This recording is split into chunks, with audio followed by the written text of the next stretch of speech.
So, first off, I want to say, before anyone asks, I'm moving away from my old content. I don't really like the 4chan-ish humor anymore. And even though the videos looked pretty low effort, they took about an hour and a half each to edit, even though they were just about 30 seconds. So, I'm going to be pivoting away from that old kind of content and moving on to what I really want to do, which is retro game reviews. So, hope you guys like the new content. And starting this review series off strong, I'm going to be talking about the most popular game for the Super Famicom, which is, of course,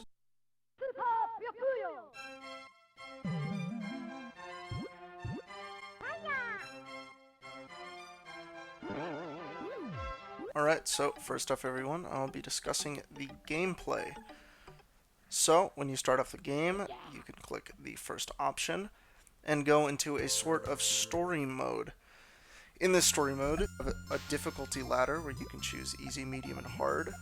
And from those options, you have 3 different opponents to fight, each getting progressively harder than the last.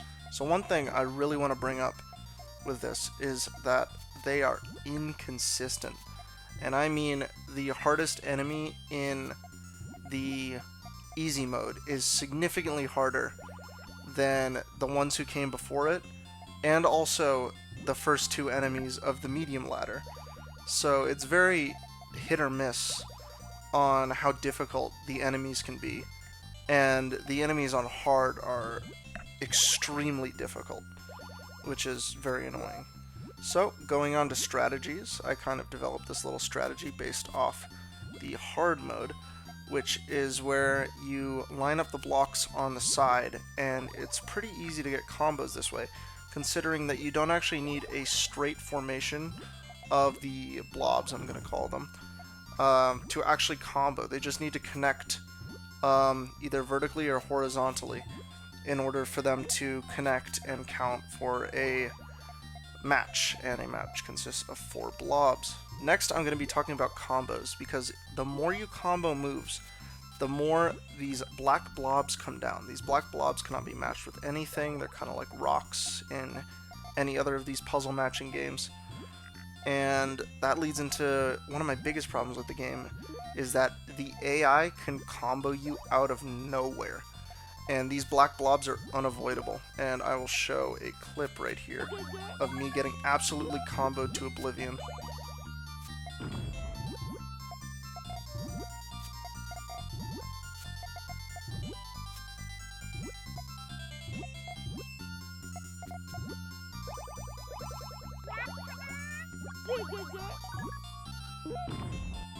As you can see in that clip, basically I couldn't do anything.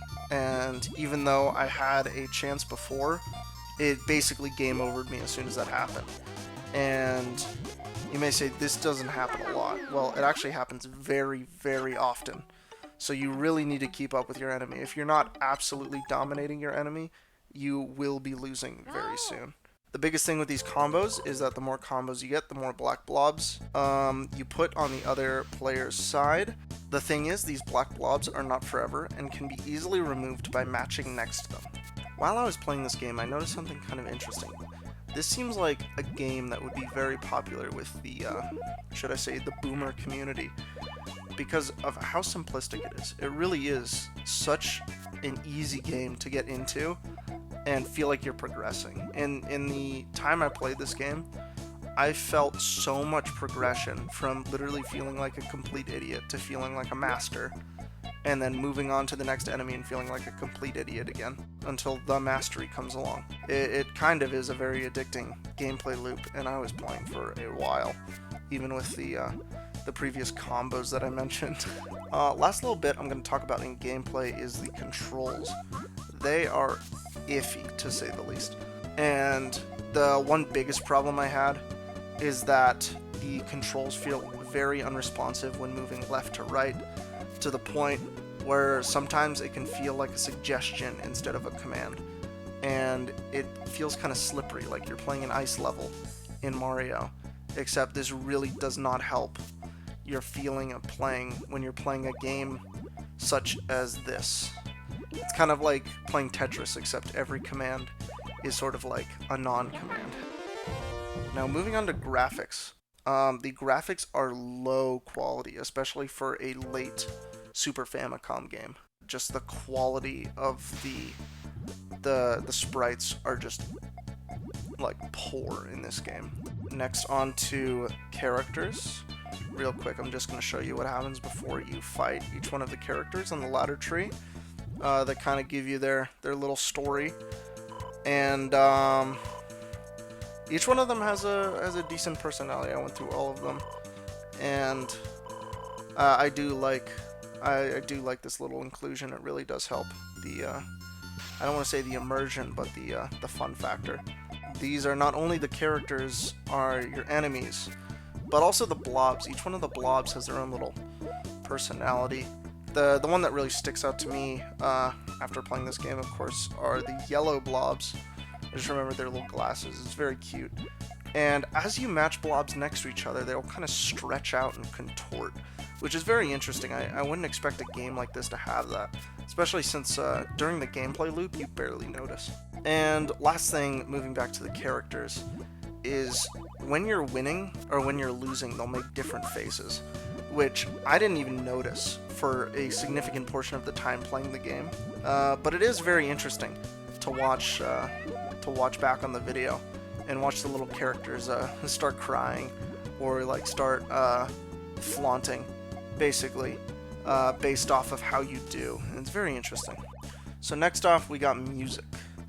And unfortunately, with a game like this, you really need the music to hit. And the music in this game feels very repetitive.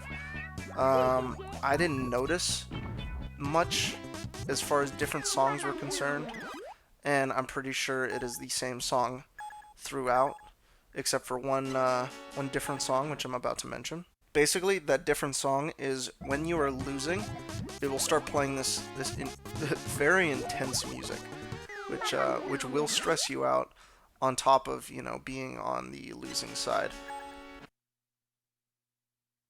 I want to put down my final synopsis here. For what the game is, it is really good, but it is very repetitive feeling, and you will get bored once you start mastering some of the enemies and getting whooped by the other ones. You'll feel you're making zero progression. I would rate the game a 5 out of 10. It is very average for a Super Famicom game. Realistically, in a few weeks, if you played this game, you would forget that you even played it. You can't blame it, really. This is mostly due to the actual gameplay. Just very repetitive. You guys are probably getting bored just watching the video because it's just me matching upon matching upon matching.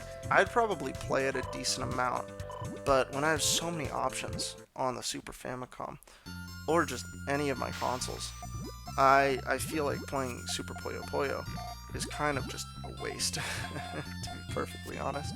So, last thing I kind of want to do here is just share some of the improvements I would do. I really would say make the controls less floaty. Really tight controls for a game like this are necessary for making the gameplay loop fun. Because if you feel cheated out of a win because of the floaty controls, it'll really negate your experience quickly. Even one loss due to that will really make you stop playing the game. Also, I would recommend a button that instantly drops blocks. I think that is a really cool feature that appears on some Tetris clones, some Tetris games. And one thing that's kind of important is that when the black blobs drop, set like a path, because usually they'll have a path, but sometimes if they don't, they'll just randomly change course all of a sudden and then drop. So you have no account, no way of like controlling or mitigating the negative effect. So that's pretty much everything. I'd like to thank you for watching my first review. I should have another one up very soon. If you're watching this in a couple days, I'll have a few up in that time. And I'd just like to thank you again for watching. Like if you liked the video, subscribe if you like to see more. Thank you very much. Bye.